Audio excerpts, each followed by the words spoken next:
Okay, here's my intro. Let me just erase that right there and go simple. My name, A-Z. No, I don't like that. Aziza Kibibi. Your resilience is astounding. Thank you so much for sharing. And then, so my question is, I know you said it was a long process, and you sort of did like your own healing and your own therapy, but at any point in the process, can you speak to how social workers could have intervened or assisted better, whether it's at the hospital when you took your child, or social services, you name it, the police report? Okay, so yeah, there's plenty of places. I'm gonna start with one specific. There was a point, I had to be maybe 17 or 18, and I was having a lot of feminine issues.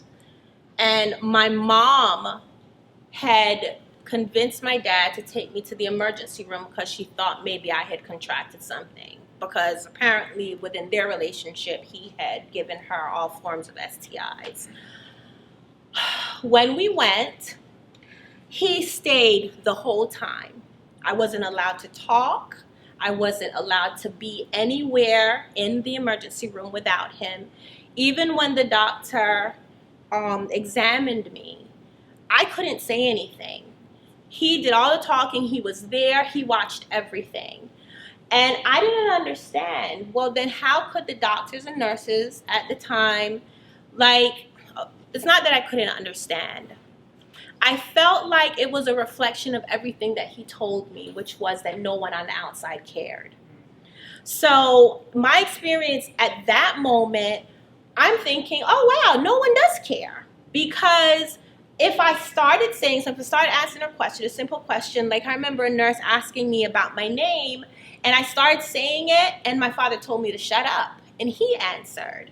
And she just went on about her business. So that for me was confirmation that, okay, what he's saying is right.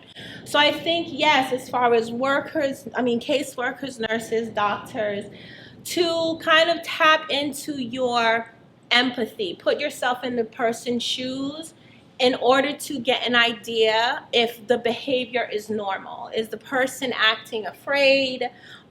Is maybe the person that is with her cannot speak or is not being allowed to speak? If they are really kind of reclusive, then I feel like that's a sign that something else is going on.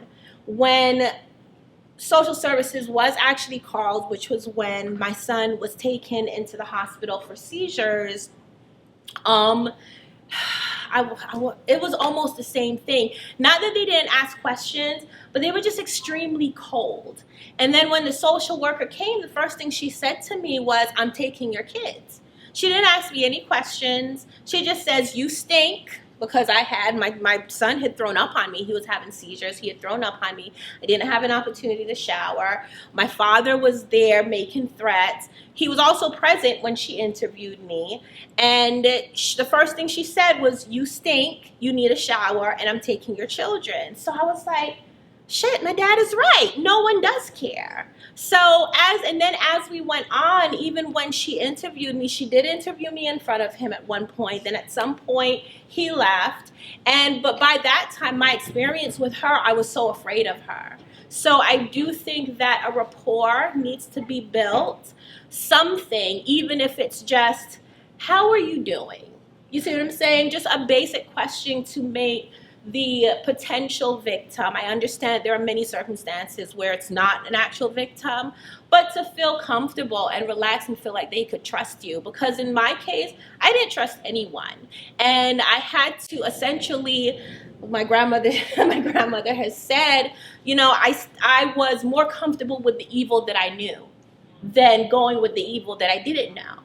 So he had created, and I think abusers, they gaslight, of course, but they try to give this perspective to their victims that them as the abuser is the only person that they can depend on. And I think it's really important for workers and people who are working in this field to even prepare themselves emotionally. Like I feel like Dr. Rodriguez, don't kill me for this. But I do feel like all social workers should go through some kind of meditation workshop that would help them just center themselves and make their energy, welcoming and warm. If that they really do care, so then that connection can be made with the person that could be in a very difficult situation. And for me, it wasn't just about me at the moment or at the time. I had brothers and sisters to worry about. So my brothers and sisters was at home, who were mostly children, under my mother's care, but my mom was under the mind of my dad. So I was trying to manage the situation that I was in at the moment, and at the same time manage a situation where I wasn't even there. And doing that, I had to be somewhat manipulative. And it's just, I just think that there has to be an awareness developed with social workers that they could kind of find the signs. I could give you a list of signs. That might make this whole thing a lot longer, but that's a great idea though for me to do for a YouTube channel. So y'all stay tuned for that. A list of signs.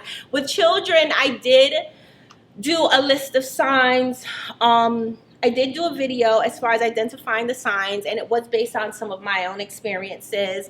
So when I was 12, in an attempt to try to discourage my father from having sex with me, from raping me, essentially, I wouldn't bathe.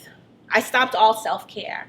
I didn't bathe, I didn't brush my teeth, I only wore dirty clothes, I didn't do my hair. I was trying to make myself ugly to him. And I think when we see young girls go through that, there might be, and I have met I've spoken to moms. There was this one mom that I spoke to, and she remembered her daughter doing that. Like, she just did not take care of herself, and it turned out that her uncle was molesting her. So there are these just other signs that you can look out for in children specifically. Of course, there are the more obvious ones: extreme difference in behavior, and